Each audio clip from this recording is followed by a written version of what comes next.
So in a broad sense, what is the Permacube? The Permacube, in a broad sense, is the most efficient and diversified food, water, and energy production system ever assembled. And what does that mean? That means that a family can have a Permacube and get all of the food and all of the water harvested and purified that it needs to thrive. We really intend to change the world and have global impact with the Permacube. And do you want me to get into what it is in detail or just in general? In detail. Okay, great. So the Permacube is a compilation, an assemblance of about a little more than a dozen proven techniques that either grow food, harvest water, or create energy. And so, for instance, when you walk into the Permacube, you have the first structure that you walk into is a greenhouse, a 10 by 12 greenhouse. And in that greenhouse, you have options.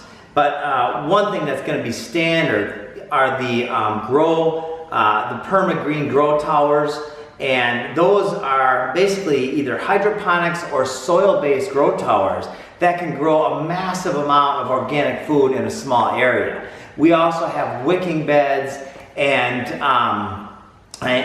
herb grow boxes and compost and worm composting bins. And then on the outside of this box we have a soldier fly larva area, which takes compost and other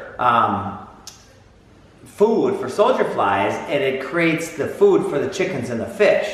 So the whole point is stacking functions, stacking proven techniques, so you have a redundance and you have diversity in your food and in the ways of creating food.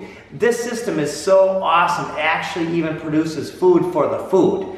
You know, compost is food for plants, right? Well, then we've got the soldier fly larva, which is food for the chickens and fish. And we've also going to have azolla, where people can, it's very simple to create an azolla production area. So we've got some things coming that will allow people to create their own azolla. We also have little LED bug zappers. Now, these things are run on solar, and if they're on 4 or 5 hours a night, depending on where you are, you will get bugs that are incredible protein packets for chickens and fish.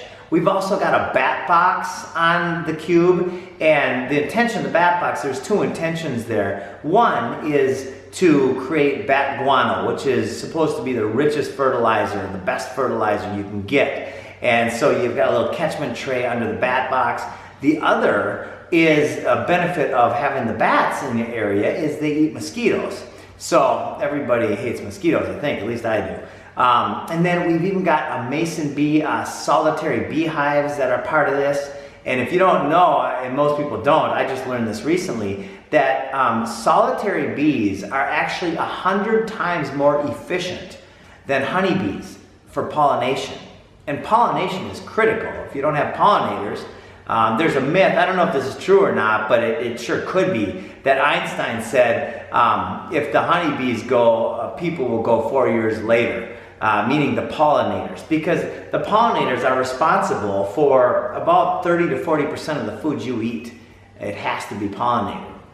What else? Okay, then there's the solar dehydrators, the passive solar heaters. These systems have the ability, this one product has the ability to revolutionize the world in cold areas especially, where people need to supplement heat and have heaters in their house. There are many people living completely off the grid with only passive solar heaters.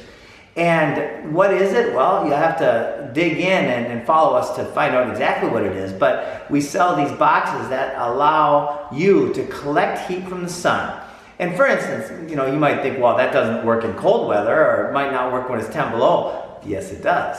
And that's the amazing part. There's a ton of videos online which show, and they've studied this, where it can be 10, 15, it can be below zero. The sun is hitting this box, and it's heating up the air inside the box.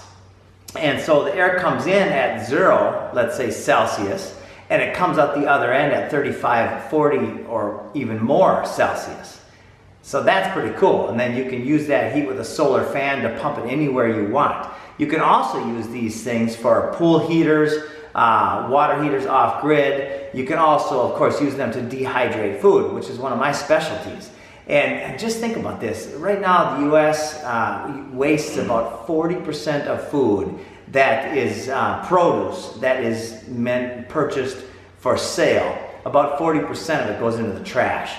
This system can wipe out that number, or at least knock it down by 50 to 80% by dehydrating food before it goes rotten. You know, most grocery stores throw bananas away when they get brown spots on them, or they discount them 90%. Well, when you get brown spots on a banana and you dehydrate it, it's the best. It becomes the most, it's sweet, amazing tasting food that can be stored for 2 to 5 years, even longer, with a little bit of a vacuum seal and a little bit of nitrogen. So it's pretty cool. And then we've also got another energy production system. It's a biogas biodigester, which takes decomposing matter, a lot of compost and waste and manure and stuff like that. And as it's decomposing, it releases methane. And that methane can be used for cooking or for heating. And then we've got solar panels for those of you who want the off-grid model. So all of this that I'm talking about right now is in one system called the Permacube. It's going to change the world.